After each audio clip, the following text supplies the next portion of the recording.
आज हम लोग NCERT क्लास 12th जो पॉलिटिकल साइंस है उसका चैप्टर 6 पूरा कंप्लीट हम लोग कर लिए थे एक ही लेक्चर में। आज चैप्टर 7 पूरा कंप्लीट हम लोग पढ़ेंगे जिसका नाम है वैश्वीकरण। ठीक है, तो चलिए स्टार्ट करते हैं कि सबसे पहला जो टॉपिक आएगा वैश्वीकरण से आप क्या समझते हैं। चैप्टर है वैश्वीकरण और पहला क्वेश्चन भी है आपका कि वैश्वीकरण से आप क्या समझते हैं। तो वैश्वीकरण किसको कहेंगे, ध्यान से समझिएगा, बहुत आसान भाषा में लिखा हुआ है। वैश्वीकरण का अर्थ प्रवाह होता है और यह कई तरह का हो सकता है। समझिएगा, वैश्वीकरण का मतलब क्या होता है, प्रवाह। और प्रवाह क्या होता है, किसी भी चीज़ का एक जगह से दूसरे जगह जाना क्या कहलाता है, प्रवाह कहलाता है। जैसे आप ये कई तरह का हो सकता है, जो प्रवाह है वो कई तरह का हो सकता है। और ये कैसे, समझिए, विचारों का एक जगह से दूसरे जगह पहुंच जाना। अगर विचार जो है एक जगह से दूसरे जगह जा रहा है तो वो भी एक प्रकार का क्या है, वैश्वीकरण है। वस्तुओं का एक से अधिक देशों में पहुंच जाना, ये भी एक प्रकार का क्या है, वैश्वीकरण है। अभी एक देश जो है अपना सामान बना करके वो कई सारे देशों में क्या करता है, उसको बेचता है, तो ये भी एक प्रकार का क्या है, वैश्वीकरण है। पूंजी का एक से अधिक जगह पहुंच जाना, ये भी एक प्रकार का क्या है, वैश्वीकरण है।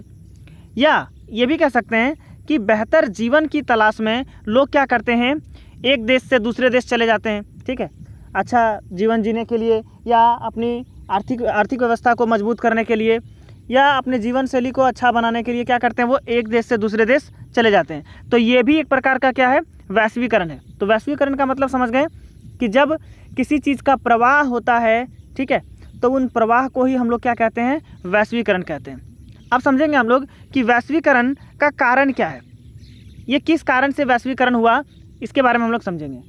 आखिर विचार एक जगह से दूसरे जगह कैसे पहुंच गया, पूंजी एक जगह से दूसरे जगह कैसे पहुंच गया, इसके पीछे क्या कारण है, इस कारण को हम लोग समझेंगे। कारण क्या है, समझिए। तो इसके निम्नलिखित कारण है। उच्च प्रौद्योगिकी के स्तर ने पूरे विश्व को एक साथ ला दिया है। इतना प्रौद्योगिकी का जो स्तर है वो बढ़ने के कारण पूरे देश क्या कर रहे हैं, सभी देश क्या कर रहे हैं, एक दूसरे देशों से व्यापार कर रहे हैं। अपने देश का से आयात निर्यात का जो है नियम वो लागू कर दिए हैं, या कह सकते हैं कि मुक्त व्यापार के नियमों को लगा दिए हैं ताकि एक देश दूसरे देश से क्या कर सके, व्यापार कर सके। जब एक देश दूसरे देश से व्यापार करने लगते हैं तो सिर्फ व्यापार में सामान ही नहीं जाता है, सामान के साथ साथ लोगों का विचार, पूंजी, इन सभी चीज़ों का एक जगह से दूसरे जगह प्रवाह होता है। तो ये भी एक कारण है वैश्वीकरण का। दूसरा कारण क्या है, समझिए। टेलीफोन, टेलीग्राफ, इंटरनेट और अन्य संचार के साधनों के आविष्कार ने पूरे विश्व को जोड़ने का काम किया है। आजकल अभी क्या है कि अभी अगर मेरे मन में कोई विचार है, हम फ़ोन करके किसी, मान लीजिए मेरा ही कोई दोस्त या कोई दूसरे कंपनी जो दूसरे जगह काम करते हैं, वहाँ कॉल करके अभी बताएंगे कि मेरे विचार जो हैं कुछ ऐसे हैं, कुछ ऐसे करना है, तो ये भी एक प्रकार का क्या कहलाएगा, वैश्वीकरण कहलाएगा। और ये कैसे पहुँच रहा है, वैश्वीकरण का कारण क्या हो गया, यहाँ पर हम लोग क्या कर रहे हैं, टेलीफोन से अपने विचार को एक जगह से दूसरे जगह पहुँचा रहे हैं। तो ये कारण क्या है, टेलीफोन, टेलीग्राफ, इंटरनेट या बहुत सारी चीज़ें जो संचार को या कह सकते हैं कि अपने विचार को एक जगह से दूसरी जगह प्रकट करती है, ये भी एक बड़ा कारण है वैश्वीकरण का। तीसरा कारण क्या समझिए, मुद्रण तकनीक या इसी को बोलते हैं हम लोग छपाई तकनीक ने प्रमुख विचारों को पूरे विश्व में फैलाया।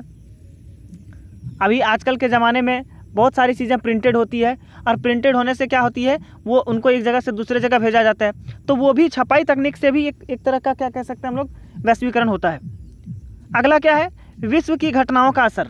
ठीक, बहुत सारी घटनाएं ऐसे हुई जिसके कारण विचार यहाँ से वहाँ तक पहुँचे। जैसे पर्यावरण संबंधी समस्याओं से निपटने के लिए विश्व में सभी देशों का सहयोग बढ़ रहा है। जैसे ग्लोबल वार्मिंग हो गया, या एक कोविड भी एक कारण मान लीजिए। कोविड में भी बहुत सारे देशों का विचार एक हुआ, कैसे उससे निपटना है, तो ये भी एक प्रकार का क्या है, वैश्वीकरण है।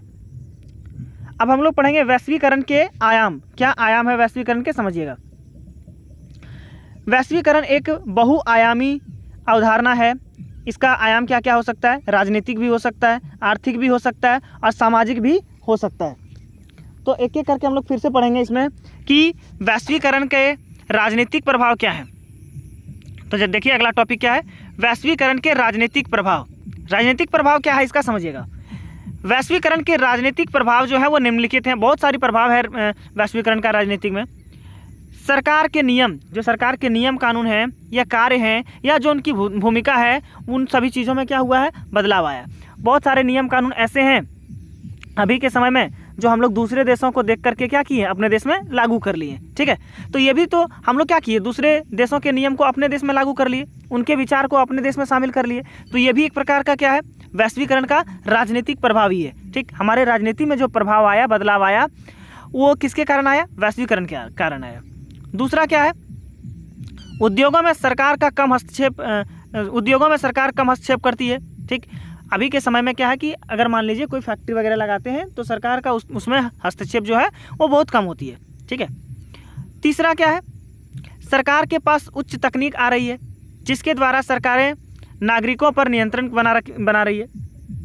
पहले क्या होता था कि जनता को नियंत्रित करने के लिए इतनी सुविधाएं नहीं थी, लेकिन अभी वैश्वीकरण के कारण बहुत सारी तकनीकें, बहुत सारी चीज़ें ऐसी आ गई है जिसके कारण हम लोग क्या कर सकते हैं, सभी नागरिकों को अब क्या कर सकते हैं, नियंत्रित बना करके रख सकते हैं। ठीक है, तो ये भी एक वैश्वीकरण का ही राजनीतिक प्रभाव है। अगला है, राज्य अब पहले से और भी ताकतवर हो गया है। ठीक, अभी के समय में बहुत सारी चीज़ें आ गई है जिससे जनता को कंट्रोल किया जा सके। ठीक है, बहुत सारे नियम ऐसे हैं जिससे क्या कर सकें, उसको कंट्रोल करके नियंत्रित करके रखा जा सके। तो ये राज्य जो है वो ताकतवर कैसे हो गया, इसके पीछे भी का कारण क्या है, वैश्वीकरण का ही कारण है। ठीक है, और ये एक राजनीतिक प्रभाव में ही गिना जाएगा। संचार और मीडिया से राजनीति और मजबूत हो गई है। अभी के समय में जो संचार व्यवस्था है, जो मीडिया है, उससे राजनीति और धीरे धीरे क्या हो रही है, बेहतर हुई है। ठीक है, मीडिया वाले बहुत सारे सवाल करते हैं, तो ये भी एक क्या कारण है, वैश्वीकरण का ही राजनीतिक प्रभाव है। अब हम लोग पढ़ेंगे कि वैश्वीकरण का सांस्कृतिक प्रभाव। ये सभी टॉपिक में से एक कोई ना कोई क्वेश्चन पूछा जाता है कि वैश्वीकरण का राजनीतिक प्रभाव बताइए, या वैश्वीकरण का सांस्कृतिक प्रभाव बताइए, या वैश्वीकरण का आर्थिक प्रभाव बताइए। तो ये तीनों क्वेश्चन बहुत ही ज़्यादा इंपॉर्टेंट हो जाता है, याद रखिएगा। वैश्वीकरण का जो सांस्कृतिक प्रभाव है ये भी बहुत सारा है। तो पहला जो है सांस्कृतिक प्रभाव में, अभी के समय में क्या है, सबसे ज़्यादा देखा जाता है खान पान में बदलाव, रहन सहन में बदलाव। अभी हम लोग बहुत सारी चीज़ें ऐसी हैं जो खाते हैं जो हमारे देश के संस्कृति में नहीं था, जैसे चाउमीन हो गया, मोमोज़ हो गया, पिज़्ज़ा हो गया, बर्गर हो गया, ये सभी क्या है, ये भी एक क्या है, प्रवाह के कारण ही हमारे यहाँ तक पहुँचा है। ठीक है, दूसरा क्या है, रहन सहन में बदलाव। रहन सहन में भी बहुत सारी बदलावें हुई है। अभी के समय हम लोग जीन्स पहन रहे हैं और भी बहुत सारे कपड़े ऐसे हैं जो पहन रहे हैं जो हमारे देश की संस्कृति में नहीं है। तीसरा है, अमेरिकी संस्कृतियों की तरफ झुकाव बढ़ रहा है। हम लोग अमेरिका का जो संस्कृति है उन सभी चीज़ों को भी अपना रहे हैं धीरे धीरे। विदेशी फिल्मों का, त्यौहार, संगीत रुझान बढ़ रहा है। बहुत सारी फिल्में ऐसी है जो विदेशी फिल्मों को हम लोग आजकल देखने लगे, ज़्यादातर महत्व देने लगेंगे। विदेशी त्यौहार को, जैसे क्रिसमस हो गया, बर्थडे हो गया, एनिवर्सरी हो गया, ये सब हमारी संस्कृति में नहीं है। बहुत सारी संगीतें हो गई जो हम लोग क्या कर रहे हैं, अभी के समय में अपना लिए हैं। तो ये भी एक सांस्कृतिक प्रभाव है। लोगों का विचारों में बहुत सारा बदलाव हो गया है। ठीक है, विदेशी त्यौहार का प्रसार हो रहा है, लेकिन महिलाओं की स्थिति में भी क्या हो रहा है, बहुत ज़्यादा सुधार हो रहा है। अब वैश्वीकरण का हम लोग पढ़ेंगे आर्थिक प्रभाव। आर्थिक प्रभाव क्या क्या हुआ समझिए। लाखों लोगों को रोजगार मिल रहा है, बाजार में प्रतिस्पर्धा बढ़ रही है। अब देखिए, जैसे जैसे मान लीजिए बिजनेस, उद्योग बढ़ता गया और उद्योग के कारण लोगों को क्या हुआ, रोजगार भी मिलता चला गया, बाजार में प्रतिस्पर्धा बढ़ गई, मतलब बाजार में क्या हुआ, कंपटीशन बहुत ज़्यादा होने लगा, क्योंकि एक ही सामान को बनाने वाले बहुत सारे कंपनी हो गए। क्योंकि सरकार क्या करती है, इसमें हस्तक्षेप बहुत ही कम करने लगी है बहुत सारी चीज़ों पे। दूसरा क्या है, मुक्त व्यापार बढ़ रहा है। एक देश जो है अब कई देशों से क्या कर सकता है, अगर उन देश का संबंध दूसरे देश से अच्छा है तो वहाँ पर वो अपना सामान का क्या कर सकता है, एक खरीदारी और बेचने के लिए बाज़ार को बदल सकता है उस रूप में। या कह सकते हैं कि मुक्त व्यापार जो है वो एक देश जब कई देशों से व्यापार करता है तो उसको हम लोग क्या कहते हैं, मुक्त व्यापार कहते हैं। ठीक है, आयात से प्रतिबंध हटाए जा रहे हैं। जो भी चीज़ें यहाँ पर आती थी दूसरे देशों से, वो धीरे धीरे अब क्या कर दिया गया, कम कर दिया गया। दूसरे देशों का सामान ज़्यादा आ रहा है हमारे देशों में। बाज़ार में विभिन्न देशों के उत्पाद आसानी से उपलब्ध हैं। ये भी है कि हमारे देश में अभी बहुत सारे देशों की गाड़ियाँ, बहुत सारे कंपनी के इलेक्ट्रॉनिक सामानें, बहुत सारी चीज़ें बिक रही है। तो ये भी एक प्रकार का क्या है, आर्थिक प्रभाव है। पूंजी का एक से अधिक देशों में निवेश। 5वां नंबर क्या है, पूंजी का एक से अधिक देशों में निवेश। अब जिसके पास ज़्यादा पैसा है वो दूसरे देशों में अपनी कंपनी को लगा रहे हैं और वहाँ पर सामान का उत्पादन करके उसके देशों में क्या किया जा रहा है, बेचा जा रहा है। एक और है आर्थिक प्रभाव, इंटरनेट और कंप्यूटर से जुड़े सेवाओं में बढ़ोतरी हुई है। जो इंटरनेट से जुड़े सेवाएं थी उन सभी सेवाओं में बहुत ज़्यादा बदलाव हुआ, बहुत ज़्यादा बढ़ोतरी हुआ है। अब ये तो सारा क्या था, वैश्वीकरण का एक आर्थिक प्रभाव था। ठीक है, वैश्वीकरण आने से क्या क्या बदलाव हुआ, राजनीति में भी बदलाव हुआ, संस्कृति में भी बदलाव हुआ और आर्थिक में भी क्या हुआ, बहुत ज़्यादा बदलाव हुआ। अब अगला क्वेश्चन हम लोग देखेंगे, भारत का जो है वो वैश्वीकरण पर क्या प्रभाव पड़ा, इसके बारे में समझेंगे। भारत का वैश्वीकरण पर क्या प्रभाव पड़ा। तो आप जानते हैं कि विश्व में तथा भारत में वैश्वीकरण का इतिहास बहुत पुराना है। ठीक, ऐसा नहीं कि भारत जो है अभी के समय में आयात निर्यात की नियमों को लगाया है, सामान एक जगह से दूसरे जगह भेजा है। ये बहुत सारी पुरानी इतिहास है। बहुत पहले से ही क्या किया जा रहा था कि भारत के में जो कच्चे माल का उत्पादन होता था उसको दूसरे देशों में क्या किया जाता था, भेजा जाता था। और दूसरा क्या करता था कि भारत जो बनी वस्तुएं को क्या करता था, आयातक, और कच्चे माल का क्या करता था, निर्यातक। जो भारत में बनाई गई वस्तुएं हैं उसको क्या करता था, भारत में ही बेचने का प्रयास करता था और अपने कच्चे माल को क्या करता था, निर्यात कर देता था, दूसरे देशों में भेज दिया जाता था। भारत ने आज़ादी के बाद यह फैसला किया कि हम दूसरे देशों पर निर्भरता खत्म करेंगे। अब जब भारत आज़ाद हो गया तो भारत ने ये निर्णय लिया कि जो दूसरे देश हैं उन दूसरे देशों से हम लोग क्या करेंगे, अब निर्भरता खत्म करेंगे। मतलब दूसरे देशों से सामान हम लोग अब नहीं लेंगे या उसमें बहुत ज़्यादा कमी कर देंगे। अगला है, इससे कुछ क्षेत्रों में तरक्की तो हुआ लेकिन कुछ क्षेत्र क्या हो गए, डूब गए। कुछ क्षेत्र तरक्की कर गए, कुछ क्षेत्र क्या हो गए, डूब गए। अब 1991 में वित्तीय संकट हो गया। अब उबरने के लिए नई आर्थिक नीति अपनाई गई। जैसे 1947 में भारत आज़ाद हुआ, उसके बाद ये नियम लगाया गया कि हम लोग क्या करेंगे, दूसरे देशों से निर्भरता धीरे धीरे क्या कर देंगे, कम कर देंगे। लेकिन 1991 में अकाल पड़ा, जिसके कारण क्या हुआ, नई आर्थिक नीति को अपनाया गया, जिसमें से वैश्वीकरण के कारण भारत की जो आर्थिक दर है, आर्थिक दर में बहुत ज़्यादा वृद्धि भी हुई है। ठीक है, जो दर 1990 में 5.5% वार्षिक थी वो बढ़ करके कितना हो गया, 7.5% वार्षिक हो गई। मतलब आर्थिक जो दर था उसमें बढ़ोतरी हुआ वैश्वीकरण के कारण। अब अगला टॉपिक जो पढ़ेंगे हम लोग वो पढ़ेंगे वैश्वीकरण का विरोध। अब वैश्वीकरण से जहाँ कुछ ना कुछ लाभ हुआ वहाँ कुछ ना कुछ हानि भी हुआ, और जब हानि हुआ तो कुछ लोगों ने इसका क्या किया, विरोध भी किया। और किसने विरोध किया इसके बारे में समझेंगे हम लोग। पूरी दुनिया में वैश्वीकरण का विरोध हो रही है। समझे, यहाँ वर्ड छूट गया है, वैश्वीकरण का विरोध हो रही है। वामपंथी और दक्षिणपंथी दोनों तरह के लोगों ने इसका विरोध किया। ऐसा नहीं कि सिर्फ वामपंथी और दक्षिणपंथी दोनों किसी एक ने इसका विरोध किया था, दोनों ने मिलकर के वैश्वीकरण का विरोध किया। अब वामपंथी क्या होता है और दक्षिणपंथी क्या होता है, आगे टॉपिक में देखेंगे हम लोग। देखिए, वामपंथी किसको कहेंगे। वामपंथी लोगों का कहना है कि वर्तमान वैश्वीकरण पूंजीवाद की प्रमुख व्यवस्था है। मतलब अभी के समय में जो वैश्वीकरण है वो सिर्फ और सिर्फ क्या है, एक पूंजीवाद व्यवस्था है। यह धनी लोगों को धनी और गरीब लोगों को और गरीब बना रही है। राज्य कमजोर हो रहा है। राज्य अब गरीबों के हितों की रक्षा नहीं कर पा रहा है। जो राज्य है वो अब गरीबों के हितों की रक्षा नहीं कर पाता है। दूसरा क्या है, दक्षिणपंथी क्या है, समझिए। दक्षिणपंथी के लोगों का कहना है कि वे वैश्वीकरण से राजनीतिक, आर्थिक, सांस्कृतिक प्रभाव पर बुरा असर पड़ा है। लोग अपनी सदियों पुरानी संस्कृति धीरे धीरे क्या कर रहे हैं, खो रहे हैं।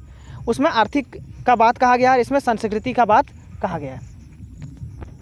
अब इसके लिए विरोध करने के लिए एक मंच बनाया गया और उस मंच का नाम क्या रखा गया, समझिए, वर्ल्ड सोशल फोरम।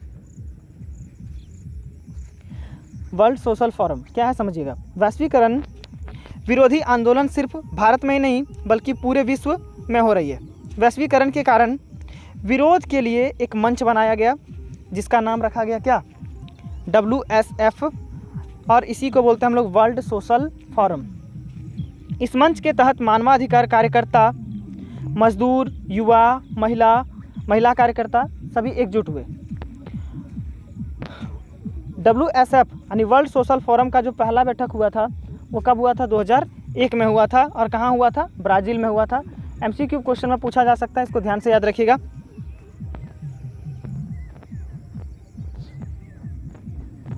अगला क्वेश्चन है वैश्वीकरण के सकारात्मक एवं नकारात्मक प्रभाव। ये क्वेश्चन बहुत ज़्यादा इंपॉर्टेंट है, बहुत साल पूछा गया है कि वैश्वीकरण के सकारात्मक और नकारात्मक प्रभाव क्या क्या हैं, इसके बारे में पूछा जाता है। तो सबसे पहले सकारात्मक प्रभाव पढ़ेंगे सकारात्मक प्रभाव क्या होता है समझिएगा।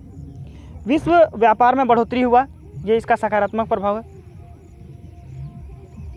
दूसरा है महिलाओं की स्थिति में सुधार हुआ। पूंजी का जो प्रभाव है वो धीरे धीरे बढ़ रहा है। विभिन्न देशों के संबंधों में सुधार आया। इंटरनेट के द्वारा आज जानकारी पूरे विश्व भर में क्या कर रही है, क्या पहुंचाई जा रही है, पहुंचाया जाता है। ये भी एक क्या है, इसका सकारात्मक प्रभाव है। नकारात्मक प्रभाव क्या है समझिएगा।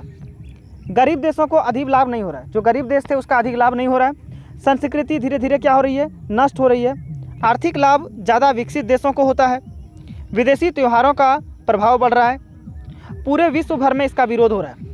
ये देखिए, जहाँ सकारात्मक बातें होती है वहाँ कुछ ना कुछ नकारात्मक बातें भी होती है। अब जो वैश्वीकरण था उससे सभी देशों को एक जैसा लाभ नहीं हुआ, कुछ देशों को लाभ हुआ, कुछ देशों को क्या हो गया, हानि हो गया। संस्कृति धीरे धीरे नष्ट हो गई। लोग क्या करने लगे, अपनी संस्कृति को धीरे धीरे भूलने लगे और दूसरे देशों की संस्कृति को क्या करने लगे, अपनाने लगे। आर्थिक लाभ भी ज़्यादा सभी लोगों को नहीं हुआ। जो विकासशील देश हैं उनको नहीं हुआ। जो बहुत ज़्यादा डेवलप थे, जो अपना पैसा दूसरे देशों में लगा सकते थे, अपना सामान दूसरे देशों में निर्यात कर सकते थे, बेच सकते थे, उन सभी देशों को ज़्यादा लाभ हो गया। विदेशी त्योहारों का प्रभाव ज़्यादा बढ़ने लगा। अभी हम बताएं, जैसे बर्थडे मनाना, एनिवर्सरी मनाना, ये सभी हमारी संस्कृति में नहीं था। इन सभी का जो प्रचलन है वो धीरे धीरे क्या होता जा रहा है, बढ़ता जा रहा है। पूरे विश्व भर में इसका विरोध हो रहा है। ठीक, जो वैश्वीकरण है उसका विरोध पूरे विश्व भर में किया जा रहा है। अब आज के लेक्चर में इतना ही टॉपिक है। इसका MCQ अगले लेक्चर में करा देंगे।